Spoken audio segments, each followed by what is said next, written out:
ശ്രീ ഭഗവാൻ ഉവാച പ്രജഹാതി യഥാ കാമാൻ സർവാൻ പാർത്ഥ മനോഗതാൻ ആത്മന്യേവാത്മനാ തുഷ്ടഃ സ്ഥിതപ്രജ്ഞസ്തദുച്യതേ. ഭഗവാൻ അർജുനൻ നേരത്തെ ഉന്നയിച്ച 4 ചോദ്യങ്ങൾക്ക് ഓരോന്നോരോന്നായി എടുത്ത് മറുപടി പറയുകയാണ്. ശ്രീ ഭഗവാൻ ഉവാച, ഭഗവാൻ പറഞ്ഞു, പ്രജഹാതി യഥാ കാമാൻ സർവാൻ പാർത്ഥ മനോഗതാൻ. മനസ്സിൽ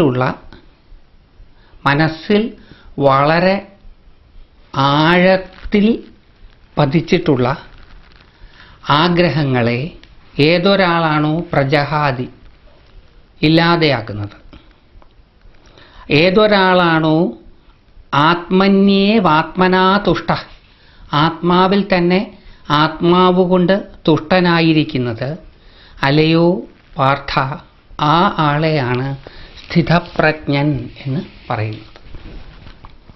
ഏതൊരാളാണോ തൻ്റെ മനസ്സിൽ പരപ്പിലുള്ള ആഗ്രഹങ്ങളെക്കുറിച്ചല്ല ഇവിടെ ഭഗവാൻ പറയുന്നത്, ആഴത്തിലുള്ള ആഗ്രഹങ്ങൾ, അങ്ങനെ മനസ്സിൻ്റെ അടിത്തട്ടിൽ നിന്ന് വരുന്ന ആഗ്രഹങ്ങൾ, അദമ്യമായിട്ടുള്ള ആഗ്രഹങ്ങൾ.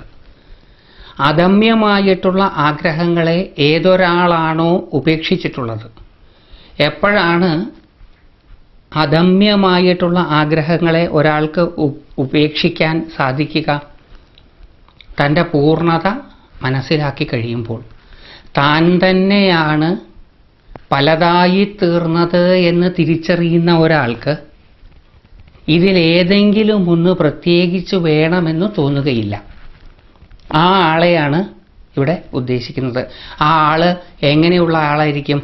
ആത്മന്യേവാത്മനാ തുഷ്ട, ആത്മാവ് കൊണ്ട് തന്നെ ആത്മാവിൽ സന്തോഷിക്കുന്നവൻ.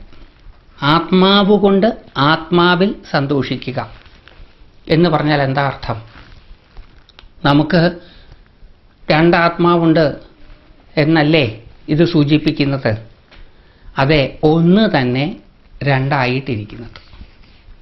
അങ്ങനെ 2 തലങ്ങളുണ്ട് നമ്മുടെ ആത്മബോധത്തിന്. ഒന്ന് ഞാൻ എന്ന് നമുക്കെല്ലാം സർവ്വസാധാരണമായി അറിയാവുന്ന ആത്മബോധം.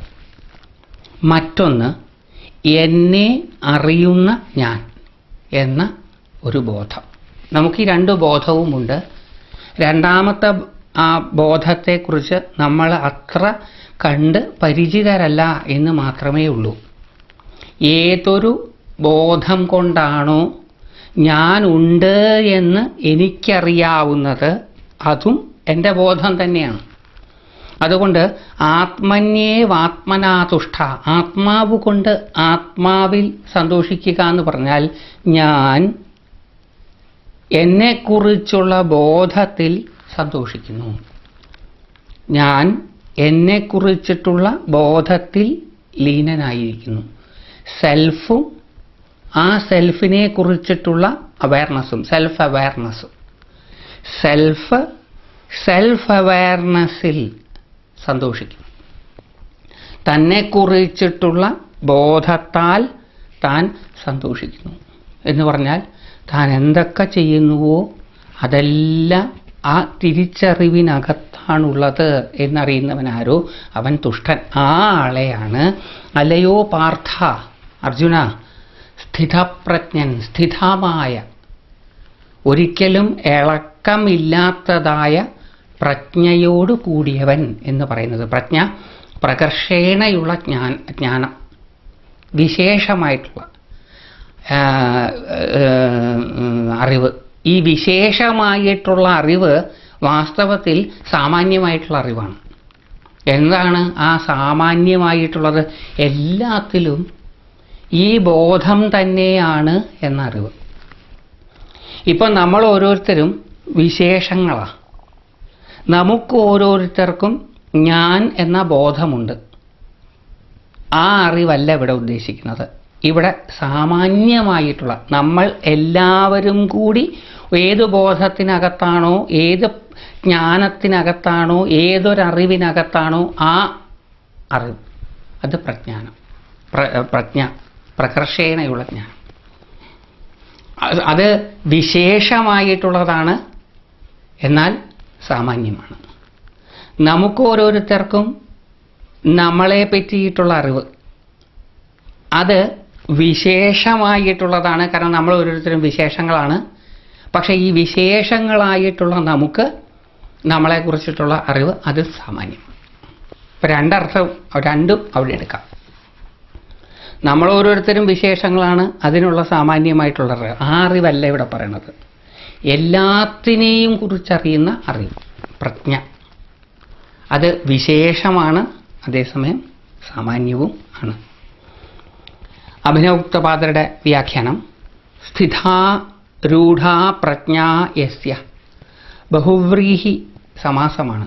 സ്ഥിതമായ പ്രജ്ഞയോടുകൂടിയവനാരോ അവൻ സ്ഥിതപ്രജ്ഞൻ. സ്ഥിത എന്ന വാക്കിന് രൂഢ, ഇളക്കമില്ലാത്തത്, രൂഢീകൃതമായത്, ഉറച്ചുപോയത് എന്നൊക്കെ അർത്ഥം.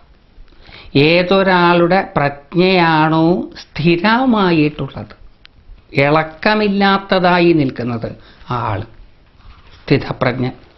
രൂഢിശ്ച നിത്യം ആത്മരൂഢിത്വേ സതി വിഷയവിക്ഷേപ കൃതസ്യ കാമരൂപസ്യ ഭ്രമസ്യ നിവൃത്തത്വാത്.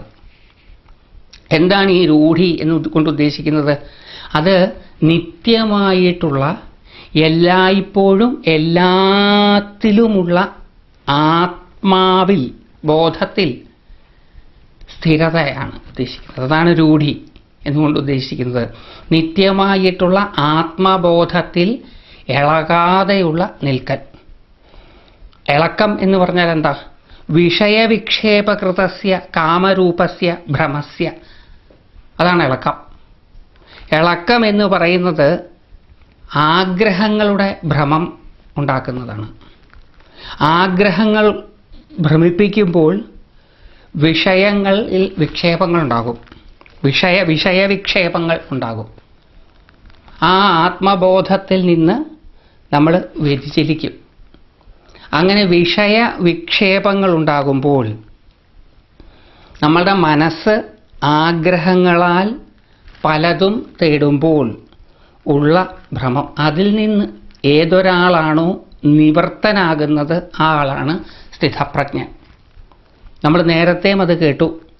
മനസ്സ് എപ്പോഴാണ് വിഷയങ്ങളാൽ വിക്ഷേപിക്കപ്പെടുന്നത്? മനസ്സിന് എപ്പോഴാണ് വിഷയങ്ങൾ, വസ്തുക്കളും വ്യക്തികളും ഭ്രമം ഉണ്ടാക്കുന്നത്? ആഗ്രഹങ്ങളുള്ളപ്പോൾ. ആഗ്രഹം എപ്പോഴുണ്ടാവുക? അപൂർണതയുള്ളപ്പോൾ. പൂർണ്ണമായതിനും നമ്മളിതുപോലെ മുമ്പ് കേട്ടിട്ടുണ്ട് ആഗ്രഹമുണ്ടെന്ന്. പൂർണ്ണമായതിൻ്റെ ആഗ്രഹം തൻ്റെ ആനന്ദത്തിൻ്റെ ബഹിസ്ഫുരണമാണ്. നമ്മളിൽ ഓരോരുത്തരിലും ഉള്ള ആഗ്രഹം വാസ്തവത്തിൽ പൂർണ്ണത തേടിയുള്ള ആഗ്രഹമാണ്. അങ്ങനെ ഈ പരമമായിട്ടുള്ള ബോധത്തിൻ്റെ തലത്തിൽ നിൽക്കുന്ന ഒരാൾക്ക് ആഗ്രഹങ്ങളുടെ പ്രേരണ കാരണമല്ല എന്തെങ്കിലും ചെയ്യുകയോ ചെയ്യാതിരിക്കുകയോ ചെയ്യേണ്ടി വരിക. അയാൾക്ക് അയാളുടെ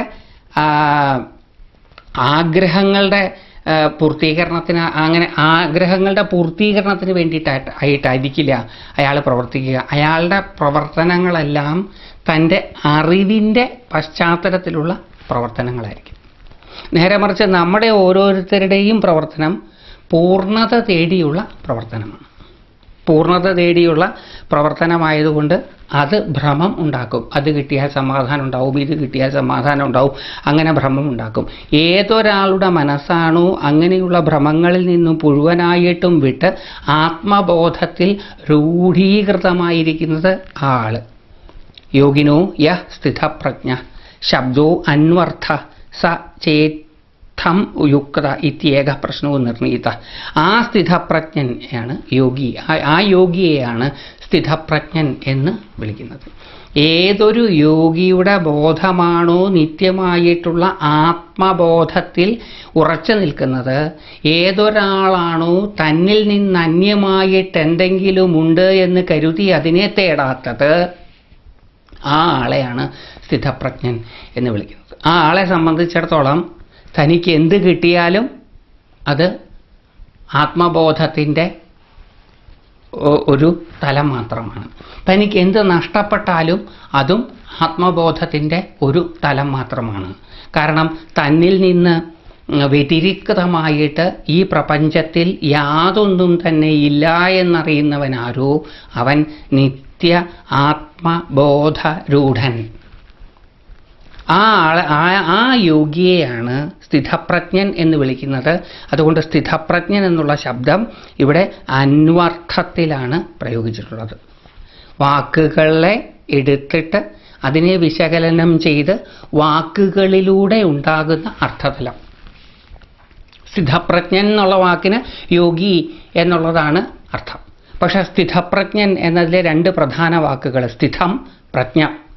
അങ്ങനെ ആ രണ്ട് വാക്കുകളുടെയും അർത്ഥതലത്തിലൂടെ ചിന്തിച്ചാലും നമ്മൾ ആ സ്ഥിതപ്രജ്ഞനായ യോഗിയിൽ എത്തിച്ചേരും. അതുകൊണ്ട് ശബ്ദു അന്വർത്ഥ സചേത്തം യുക്ത.